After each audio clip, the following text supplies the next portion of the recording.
আসসালামু আলাইকুম প্রিয় ভিউয়ার্স। আজ আপনাদেরকে আমি দেখাতে যাচ্ছি কিভাবে মোমবাতি তৈরি করতে হয়। সর্বপ্রথম মোমবাতি বানাতে হলে আপনাকে এর কেমিক্যাল, যেটাকে র মেটেরিয়ালস বলে, ওইটা সংগ্রহ করতে হবে, যেটা আমি অলরেডি কুরিয়ার সার্ভিসের মাধ্যমে সংগ্রহ করেছি। তো র মেটেরিয়ালস বিভিন্ন প্রকার হতে পারে, বিভিন্ন প্রকারের নাম হতে পারে। আমি যে ম্যাটেরিয়ালসটা সংগ্রহ করেছি এটা মেড ইন মালয়েশিয়া, এবং এটা পাউডার দানাগুলো দেখুন খুবই স্বচ্ছ এবং খুবই ঝরঝরে। তো যাই হোক, নেক্সট স্টেপ হচ্ছে এটাকে গরম করা। তো আমরা গ্যাসের চুলার মাধ্যমে এটা গরম করতে যাচ্ছি। গরম হতে মেবি 5 থেকে 7 মিনিট সময় লাগতে পারে। তো এটা গরম হচ্ছে। তো গরম হওয়ার পর হালকা একটু নাড়াচাড়া করুন এবং দেখুন গরম হওয়ার পর এটা সম্পূর্ণ একেবারে তরল পদার্থে পরিণত হয়েছে, একেবারে দেখতে পুরো পানির মতোই। ঠিক আছে, তো এই পানিটাকে কি করতে হবে এখন? এটা হলো ডাইস, মোমবাতির যে ডাইস, যেটার মাধ্যমে মোমবাতি তৈরি করা হয়, মোমবাতির রূপ দেওয়া হয় এই ডাইসের মাধ্যমে। তো এই ডাইস দিয়ে প্রথমে আমাদের সুতো ভরতে হবে। দেখুন আপনাদেরকে আমি দেখাচ্ছি কিভাবে সুতা দিতে হয়।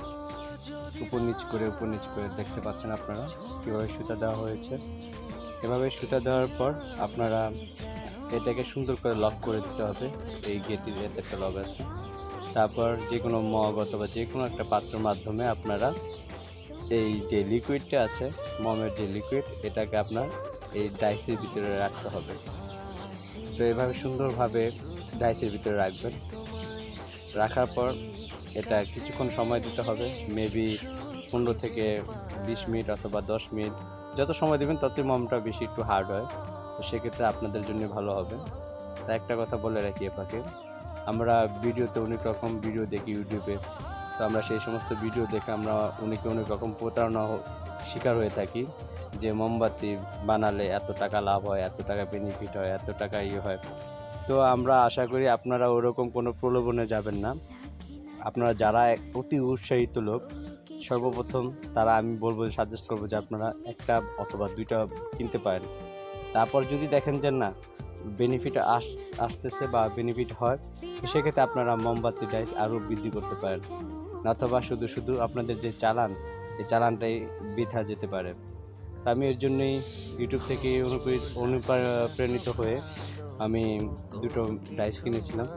দুটো ডাইস কেনার পর করলাম। তো যাই হোক, মোমবাতি ঢালার পর এখন আমাদের যে সুতো আছে, ওই সুতোগুলো আবার কাটারের মাধ্যমে কেটে নিচ্ছি। কেটে নেওয়ার পর এখন উপরে যে প্রলেপটা আছে, ওই প্রলেপটাকে আমরা যে কোনো একটা স্ক্রাইপারের মাধ্যমে সমান করে নেব।